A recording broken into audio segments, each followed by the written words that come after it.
Hey guys, Geoff Rottmayer here with athletic-mission.com. Today we're going to talk about what we believe is the 5 most common flaws in the swing.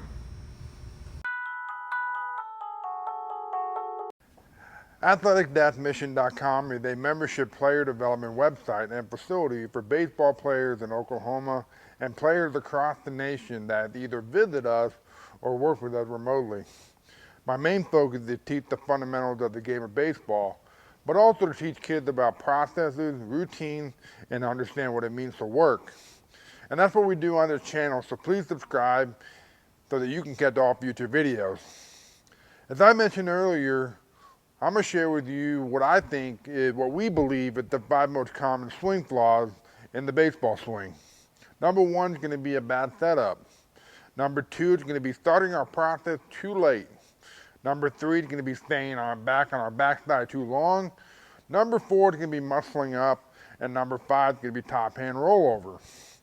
Now, one thing I must explain out of the gate is that hitting is much more than the swing. Such as, what are you thinking when you're in the batter box? Are you seeing the baseball? Are you recognizing the pitch? Are you swinging at good pitches and taking bad ones? Do you have an approach? What is your plan? And I can go on and on and on.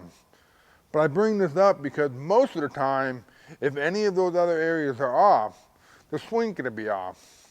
We tend to be quick to run to mechanics whenever a player goes through a slump. And I'm going to talk about slumps soon here in another video. But just know that it's much more complicated than the swing being off. Another thing we must understand is that there's no such thing as a perfect swing. There's a perfect swing for each individual. There's a ton of theories out there, and none of them are wrong. Some of them work better for others based on what they think and based on what they think they're going to buy into, based on what their body can do and how they process the movement. There are a lot of similarities in all of these theories. We tend to get caught up in the terminology, feel, presentation if it doesn't match our beliefs. So, the 5 flaws here is what we believe, based on what we believe. So let's get this going. The first flaw is the bad setup. The setup can be referred to as our stance. Our goal is to put off a smooth, clean, easy swing and be on time. So what we tend to focus on is a balanced 50-50 weight distribution setup. This means that the weight is evenly distributed. Not 60-40, not 70-30. We want our weight to be 50-50. We also want to make sure we're tension-free and we have both eyes on the pitcher.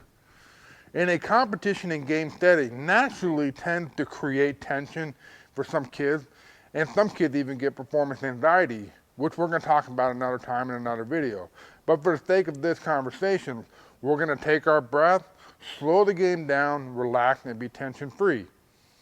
So, again, we want weight distribution 50-50, and we want both eyes on the pitcher. Let me elaborate on both eyes being on the pitcher.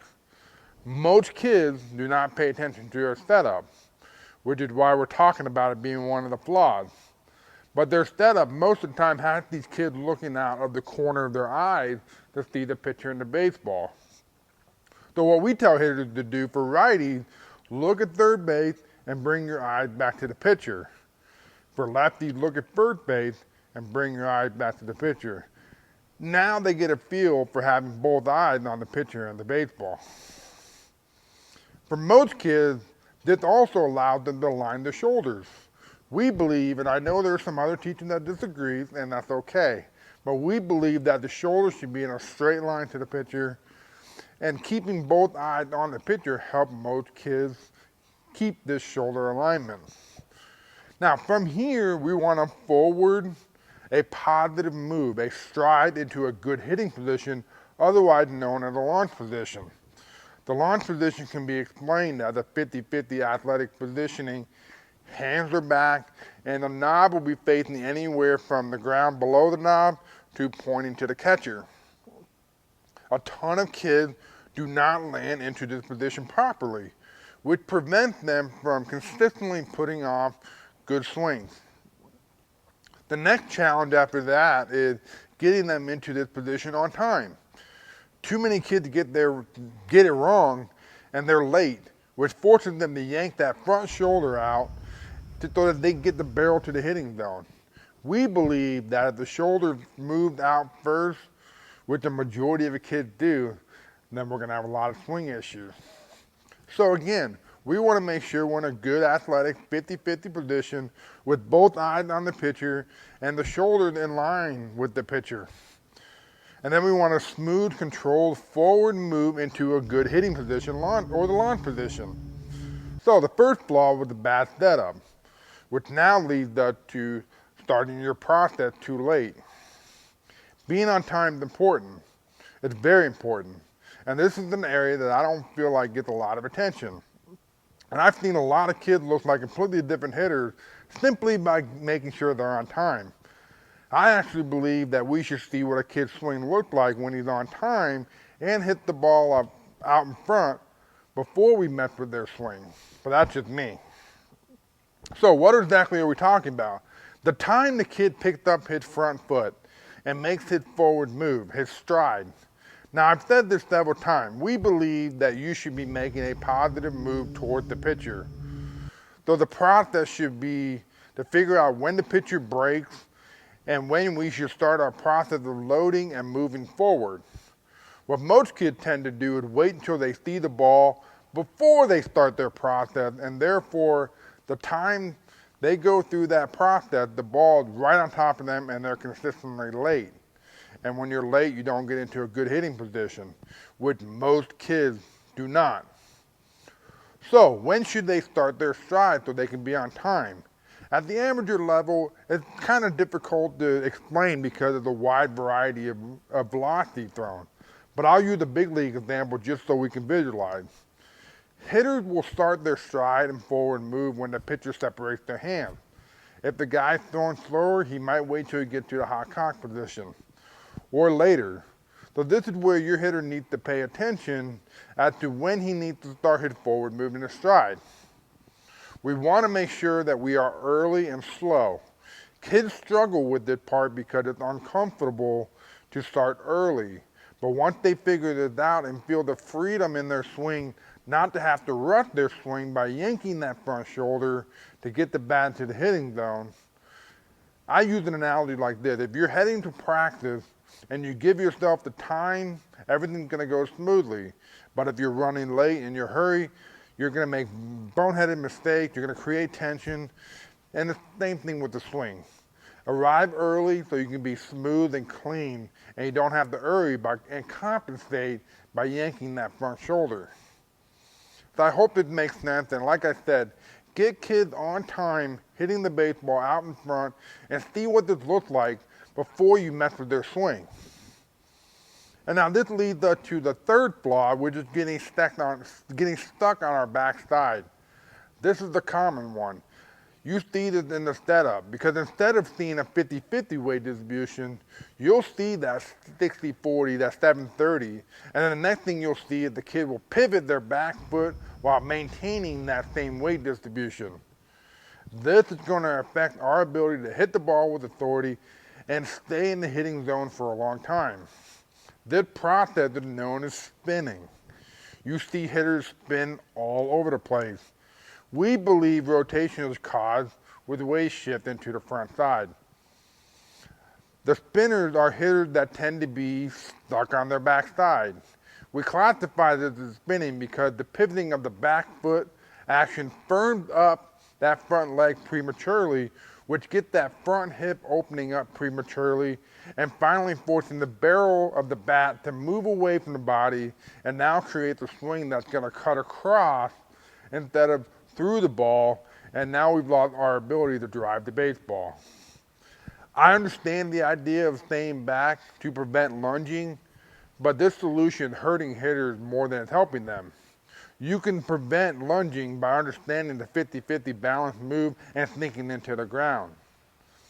So again, we need to quit spinning, get off our backside so we can fully rotate, stay in the hitting zone, and drive baseballs.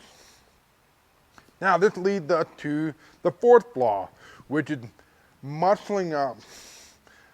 The first flaw was the setup, the second one was starting our process too late, The third one getting stuck back on the backside, and now the fourth one muscling up, creating tension. This seems to be a huge trend right now. It's hitting the ball as hard as you can, which is leading to a very different meaning than what it would tend to, and it's creating a lot of hitters to muscle up on the baseball. This creates tension, which slows down your swing and your bat speed. These hitters also get very top hand heavy, which creates top hand rollover, which we're going to talk about next. We want a smooth, clean, and effortless swing, and we need to relax and be tension free and just be quick. A lot of kids are surprised how much better they hit with less effort just by staying relaxed and letting their body work. This can be tough, as I mentioned earlier, because competition and games create tension. And we got to have strategies that will allow us to stay loose and calm. And I'm going to talk about some of my favorite strategies in another video. Being on time is also important to staying loose. Remember the practice analogy. If you're early and you move on time, you're going to be just fine. If you're late, things are going to go wrong, and you're going to make a lot of mistakes. And then lastly, we have the top hand rollover. The hand rolling over prematurely gets your bat out of the hitting zone quickly, and therefore you're open to struggle with the outside pitch, top spin ground balls, and lots of foul balls. The hands must remain palm up, palm down, early to late. You got to make it through extension with the top hand palm facing up. One thing you'll be able to see is daylight between the arms when the guys are doing it right. And if they're rolling over that top hand, you won't see the daylight between their arms. So I hope this makes sense. And again, the 5 flaws in the swing that we believe are the bad setup, starting your process too late, getting stuck on the backside, muscling up, and top hand rollover. Please let me know if you have any comment, questions, concerns below, and I will address them. Thank you.